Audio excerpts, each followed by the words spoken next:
Hello ninth class, कैसे? बढ़िया, चलो ठीक है, बहुत बढ़िया।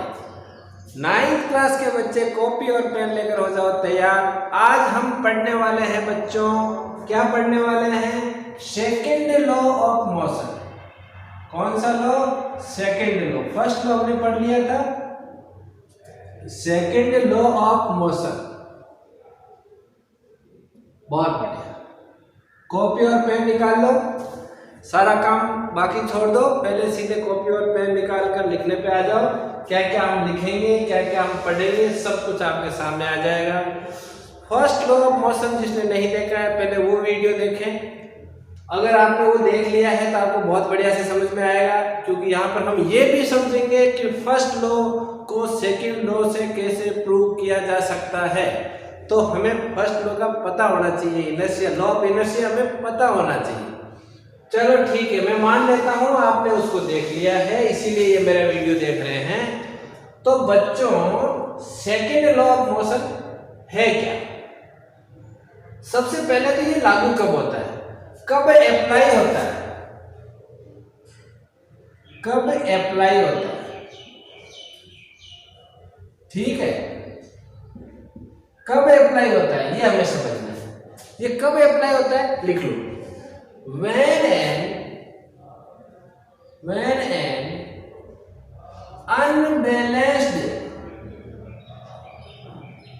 unbalanced force applied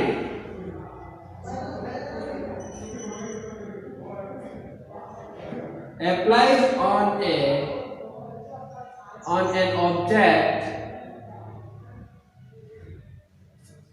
when an unbalanced force applies on an object, क्या होगा? जब अनबैलेंस फोर्स लगेगा तो होगा क्या? एक्सीलरेशन होगा। क्या होगा? एक्सीलरेशन वहां पर होगा, उस ऑब्जेक्ट को एक्सीलरेशन मिलेगा। हम कह सकते हैं कि इट एक्सीलरेट,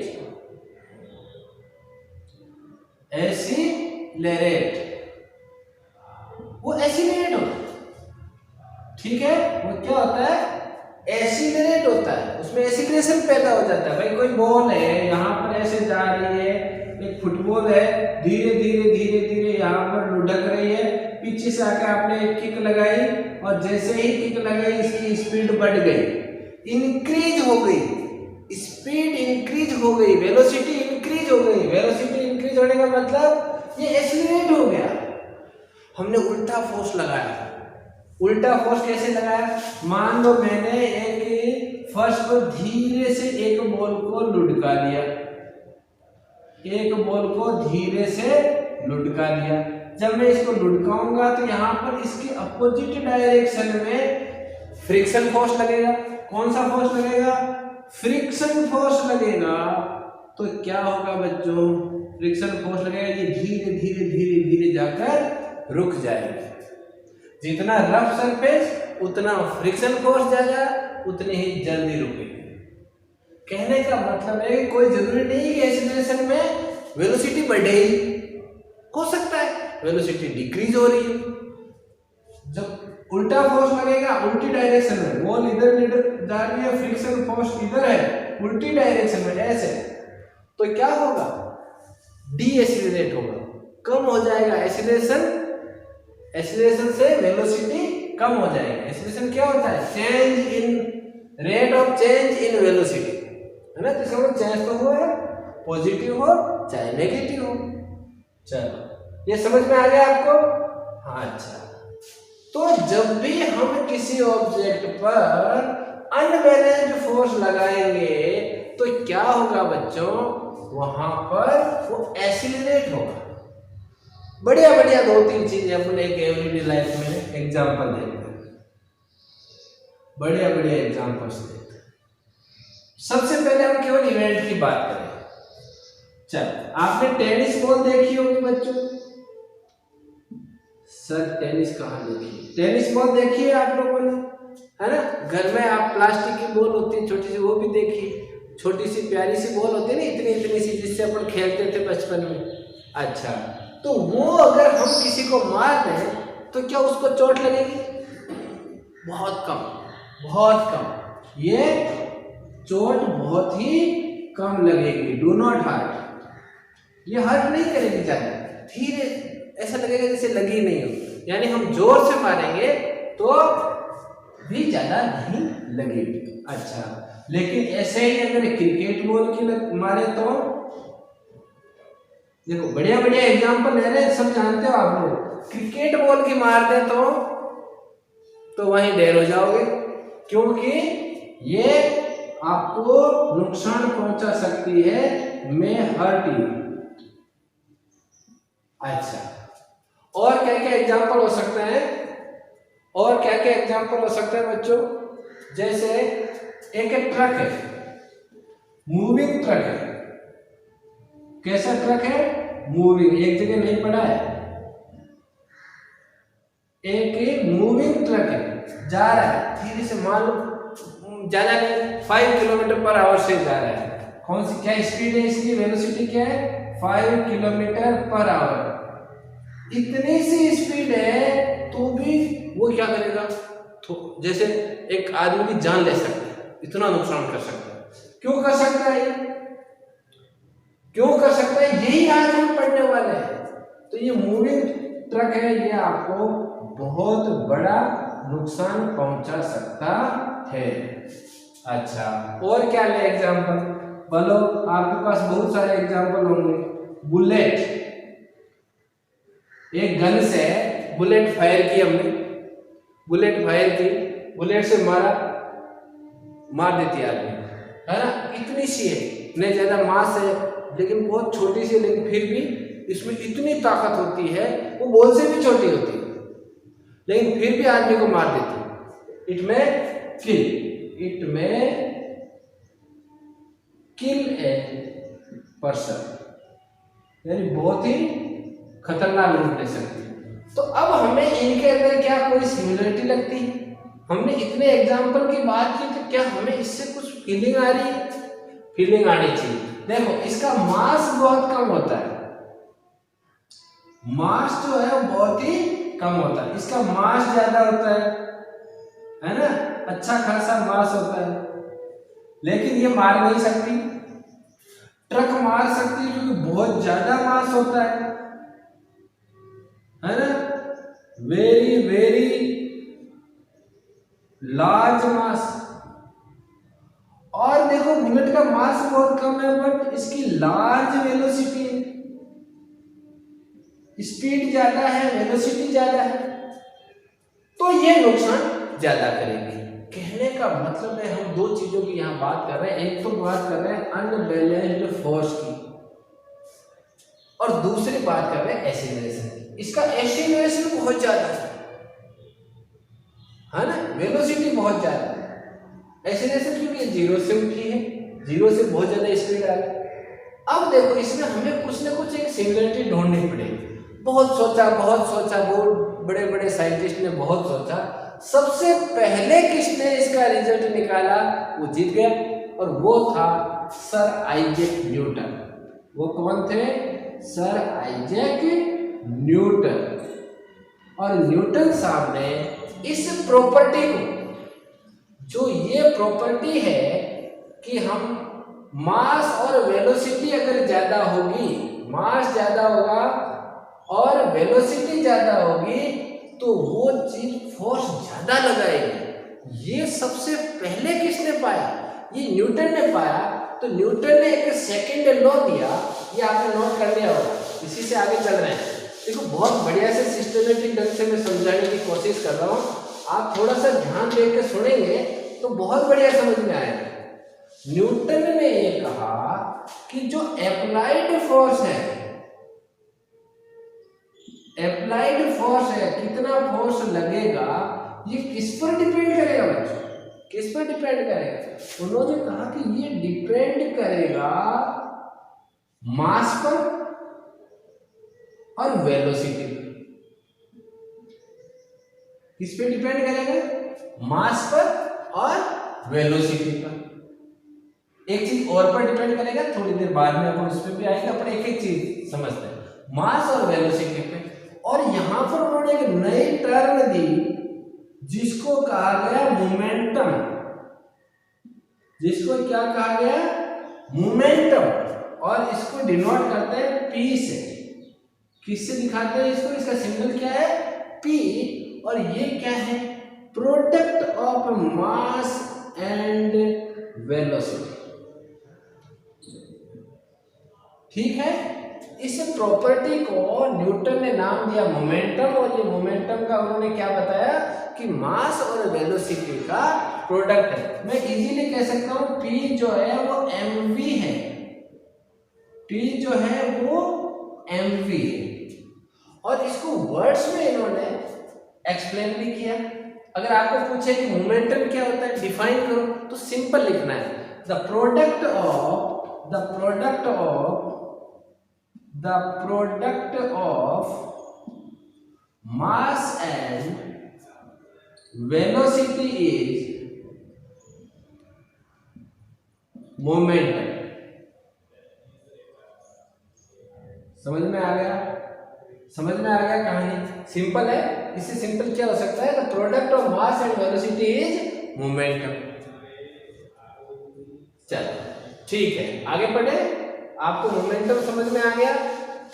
बहुत अच्छा पढ़ना है, आराम से पढ़ो। जितना आराम से समझोगे उतना ही बढ़िया क्लियर होगा। न्यूटन ने बहुत बढ़िया काम कर दिया, हमें एक नई term they the momentum.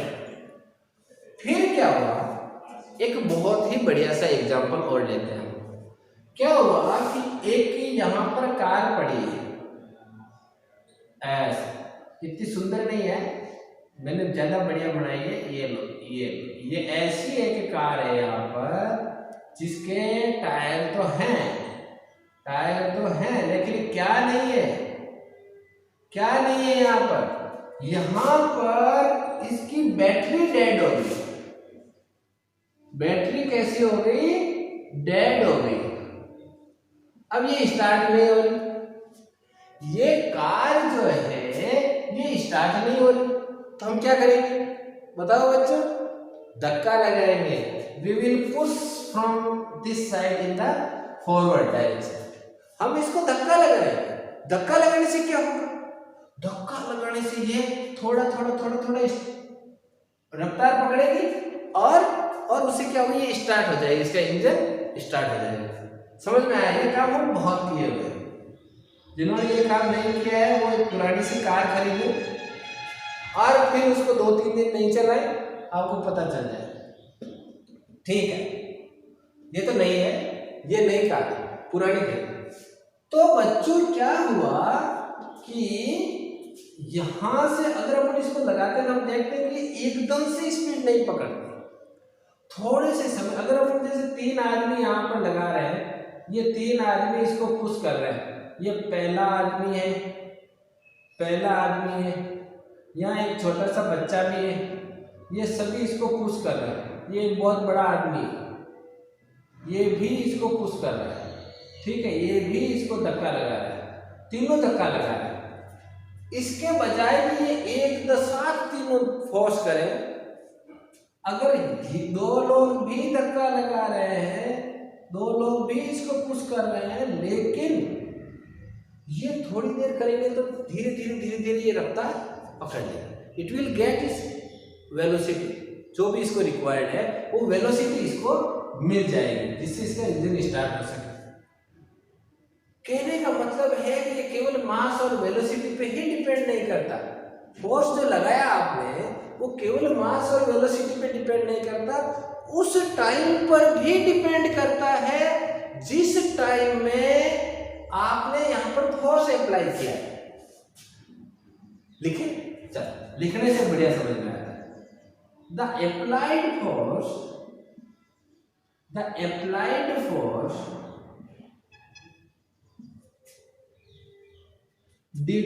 depends not only on the मास और वेलोसिटी को एक साथ लिख देते हैं momentum, but also on the time given to apply the force। Force को अप्लाई होने के लिए जो आपने टाइम उसको दिया है उस पर भी बहुत कुछ डिपेंड करता है। ज्यादा टाइम दोगे, श्योर बात है कि उसका एप्लीकेशन ज्यादा होगा, उसमें चेंज ज्यादा मिलेगा। ये सब चीजें न्यूटन ने बढ़िया से अलग अलग एग्जाम्पल लिए, जैसे हमने लिए हैं, बढ़िया बढ़िया एग्जाम्पल लेकर इनको सीखने के बाद उसने एक प्यारा सा लॉ दिया, और ये लॉ जो है तो बहुत ही बढ़िया सा है। इसमें क्या लॉ दिया उसने, देखो, न्यूटन साहब ने ये बताया कि जो rate of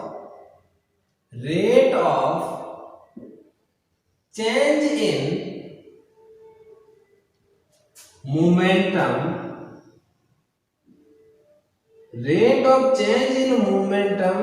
is proportional to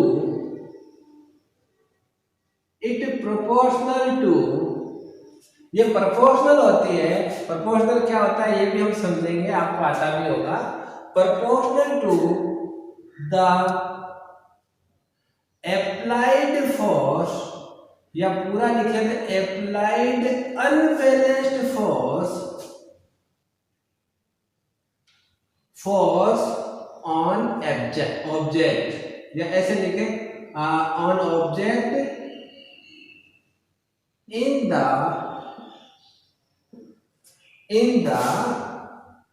direction of the force।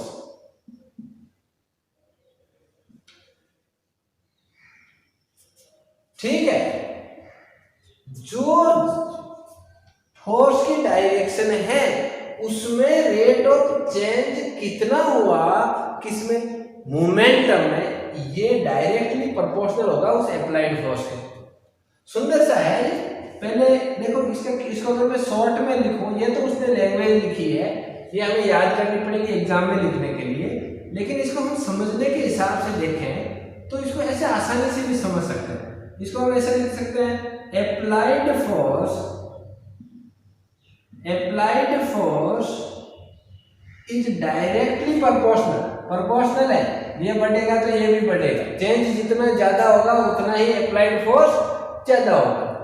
Applied force is proportional to rate of change in momentum. लो जी, ये छोटा हो गया, लिखने के हिसाब से, याद करने के हिसाब से छोटा हो गया। अप्लाइड फोर्स प्रोपोर्शनल होगा rate of change in momentum. हाँ जी, आ जाओ, समझे इसको। अप्लाइड फोर्स तो एफ है। अब मैं आपको इसका मैथमेटिकल एनालिसिस बताता हूं। क्या बता रहा हूं अब आपको, मैथमेटिकल एनालिसिस। अरे भाई, हम गणित के रूप से कैसे फॉर्मूला करें, बनाए इसका, ये सब कुछ हम समझने वाले हैं। तो पहले क्या देखें, ये तो सिंपल है, फोर्स ले लिया, प्रोपोर्शनल होगा, ये प्रोपोर्शनल का चिन्ह है। प्रोपोर्शनल का मतलब ये चीज बढ़ेगी, ये प्रोपोर्शनल का जहां चिन्ह लगता है, इसके इधर वाली चीज बढ़ेगी तो ये भी बढ़ेगी, और अगर इधर वाली डाउन होगी तो ये भी डाउन होगी। यही प्रोपोर्शनल का चिन्ह बताता है। इधर वाली बढ़ेगी, ये भी बढ़ेगी, ये डाउन होगी, ये भी डाउन होगी। क्लास 8 में आपने पढ़ा हुआ है, क्या पढ़ा मैथमेटिक्स में, डायरेक्टली प्रोपोर्शनल, इनवर्सली प्रोपोर्शनल, वही सब कुछ है। तो अप्लाइड फोर्स की जगह मैंने एफ लिख दिया। Rate of change in momentum, तो पहले मैं चेंज इन मोमेंटम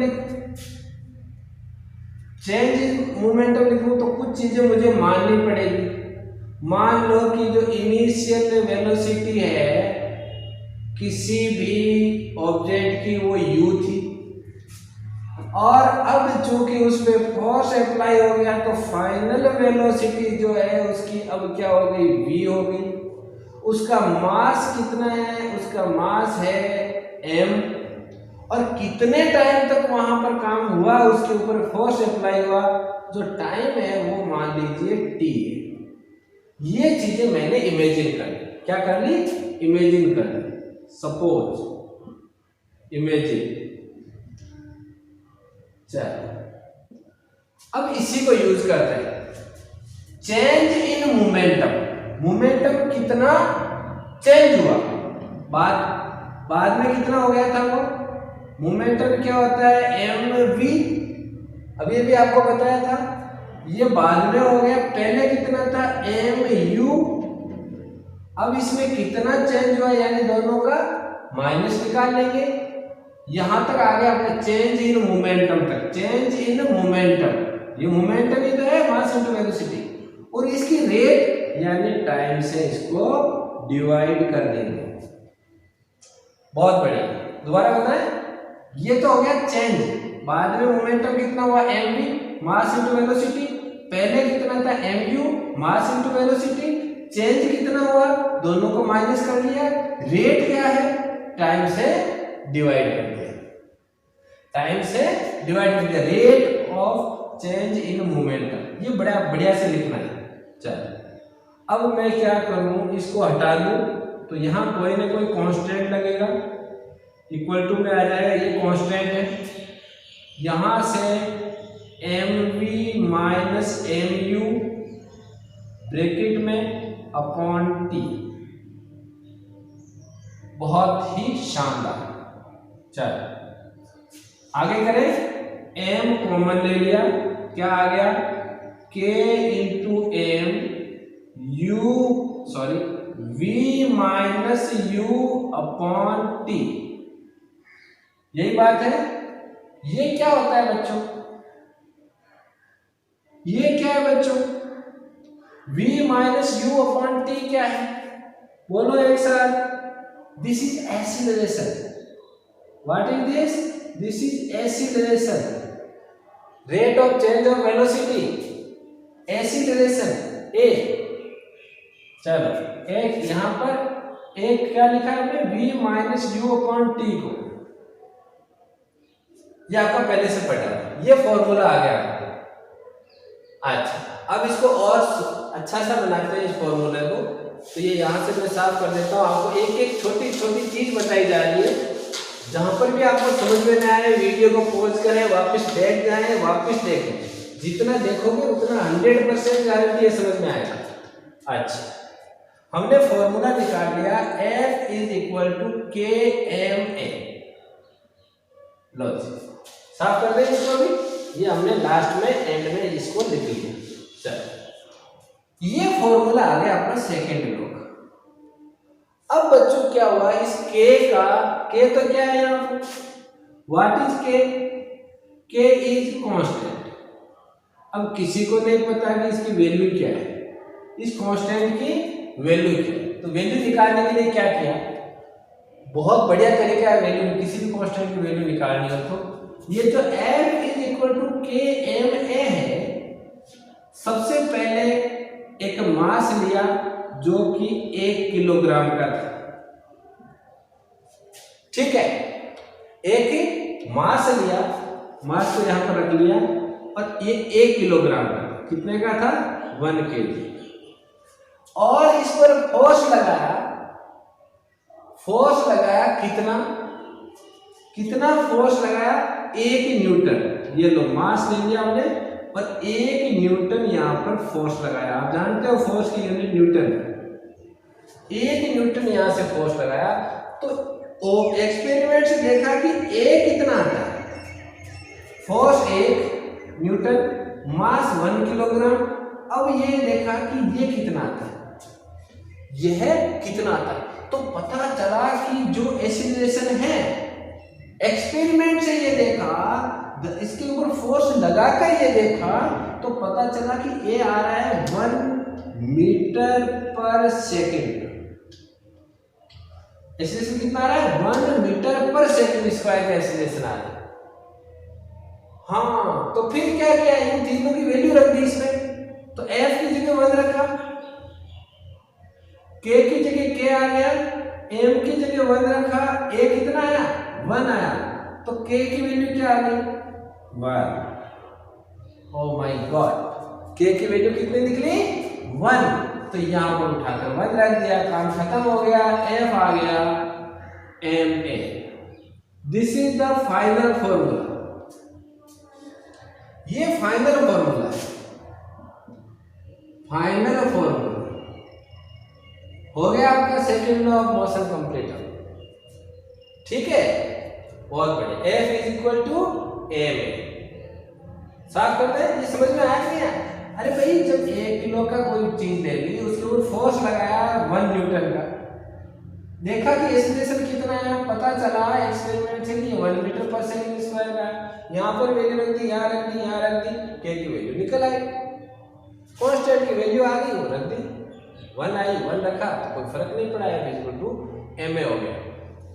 बढ़िया है ना, किताब में भी दिया हुआ है, बुक में दिया हुआ है, बहुत सुंदर सा दिया हुआ है, लेकिन ऐसे अगर हम इसको समझेंगे तो बहुत जल्दी हमें समझना है। फाइनल फॉर्मूला आ गया एम, फाइनल फॉर्मूला आ गया एम। अब इसका एक बेहतरीन एग्जांपल है, बहुत ही बढ़िया सा एग्जांपल लेते हैं, इसको समझने का बहुत बढ़िया तरीका मैं आपको बताऊं। हालांकि ये बॉल जो मेरे पास है ये टेनिस खेलने वाली है, जो हम टीटी खेलते हैं वो है, लेकिन मैं इसको मान लेता हूँ कि ये क्रिकेट बॉल है। ये कैसी बॉल है? Cricket ball. कैसी बॉल है? आप भी मान लो कि ये क्रिकेट की बॉल है। अब देखो बच्चों, ये बॉल ऊपर से आई है, मुझे इसको कैच करना है, मैं तो फील्डर हूँ। अब मुझे इसको कैच करना है, तो कैच करने के 2 तरीके, ऐसे बॉल है, ऐसे पकड़ना, ऐसे बॉल है, ऐसे उसको गिरने दिया, गिरेगी तो क्या होगा? हाथ पे चोट लगेगी, क्योंकि भारी है ना, आके गिरेगी तो हाथ पर चोट लगेगी। तो हम कैच करते समय क्या करते हैं? ऐसे कैच करते हैं, ऐसे ऐसे हाथों को नीचे की साइड पे ले जाते हैं, ऐसा ऐसा क्यों करते हैं, ये हमें यहां से पता चलेगा। समझ में आया ना? हम कैच करते हैं, ऐसे कैच करते हैं कि नहीं करते हैं? ऐसे कैच करते हैं या ऐसे करते हैं? ऐसे करेंगे तो लगेगी ना हाथ पे। अच्छा, तो बच्चों ये ऐसे ही कैच क्यों करते हैं? देखो बहुत सुंदर है, एम तो चेंज नहीं हो सकता, मास तो जितना है उतना ही रहेगा, बात है एक्सीलरेशन। अगर एकदम से आके गिरेगा तो पहले जो मान लो यहां पर गिरने से पहले स्पीड u थी, अब एकदम से 0 हो गई तो चेंज ज्यादा है, एक्सीलरेशन ज्यादा हो गया, ज्यादा हो गया एक्सीलरेशन तो क्या हुआ? फोर्स भी ज्यादा लगी। समझ में आया? चेंज ज्यादा हुआ, स्पीड में ऐसे आके गिरी, चेंज ज्यादा हुआ, यहां पर जितनी थी एकदम 0 हो गई, तो एक्सीलरेशन ज्यादा हुआ, फोर्स ज्यादा लगेगा, फोर्स ज्यादा लगेगा तो ज्यादा लगेगी, ज्यादा चोट आएगी। अच्छा, अगर ये मैं एक्सीलरेशन कम कैसे कर सकता हूं? ये कम ऐसे कर सकता हूं कि यहां से जब बॉल आई, यू थी, उसको मैंने थोड़ा सा टाइम दे दिया सेकंड में, मैंने इस हाथ को यूं खींच लिया, इसको टाइम ज्यादा मिला, टाइम ज्यादा मिला तो क्या हुआ? वो धीरे धीरे कम हुई, इसकी स्पीड थी धीरे धीरे कम हुई, धीरे धीरे कम हुई, धीरे धीरे कम हुई। जब धीरे धीरे कम हुई तो एक्सीलरेशन कम हुआ, चेंज कम हुआ तो फोर्स जो है वो यहां पर कम लगा। समझ में आ गया आपको? बहुत बढ़िया। एक और बढ़िया सा एग्जांपल लेते हैं, एक और बहुत बढ़िया सा एग्जांपल लेते हैं। आप लोगों ने देखा होगा, आप लोगों ने ये देखा होगा कि जैसे ये यहाँ पर हाई जंप, हाई जंप के लिए मैंने यहाँ पर ऐसा लगा रखा है, ये यहाँ पर एक डोरी सी बांध देते हैं, फिर इसको कहते हैं, खिलाड़ी को कहते हैं कि यहाँ से इसके ऊपर से आपको कूदना है, यही करते हैं। तो ये हाई जंप वाली जो एक्सरसाइज है, मैं हाई जंप की बात कर रहा हूँ। फिर यहाँ क्या रखते हैं? यहाँ तो एक बहुत ही मजेदार गद्दा रखते हैं, है ना? या फिर क्या करते हैं? यहाँ पर सैंड कर देते हैं, मिट्टी खोद देते हैं फावड़े से। ऐसा करने से फायदा क्या हुआ?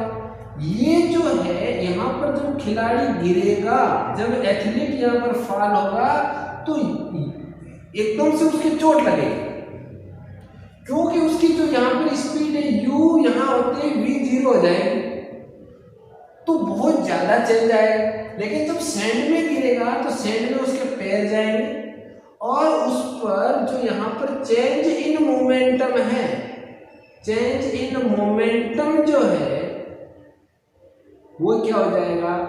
कम हो जाएगा। कम चेंज होगा, वो धीरे धीरे चेंज होगा, उसको टाइम ज्यादा मिलेगा। समझ में आया? ए क्या है? v minus you upon T, this is a. Time ज्यादा मिलेगा तो ये कम हो जाएगा।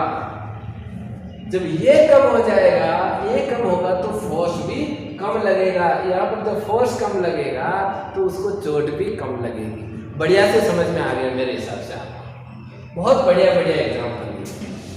चल, दो बहुत ही खूबसूरत एग्जाम्पल लिए हमने, और इसके बाद मेरे हिसाब से आपके दिमाग में कोई चीज नहीं बच जाती। अब आपको इसके न्यूमेरिकल भी करने हैं, इसलिए आप जल्दी से जल्दी से ये समझ लो कि फर्स्ट लॉ और सेकेंड लॉ एक जैसे कैसे। How can we understand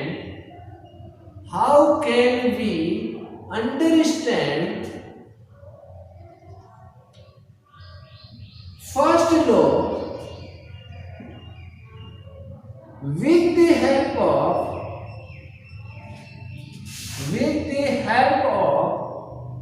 second law.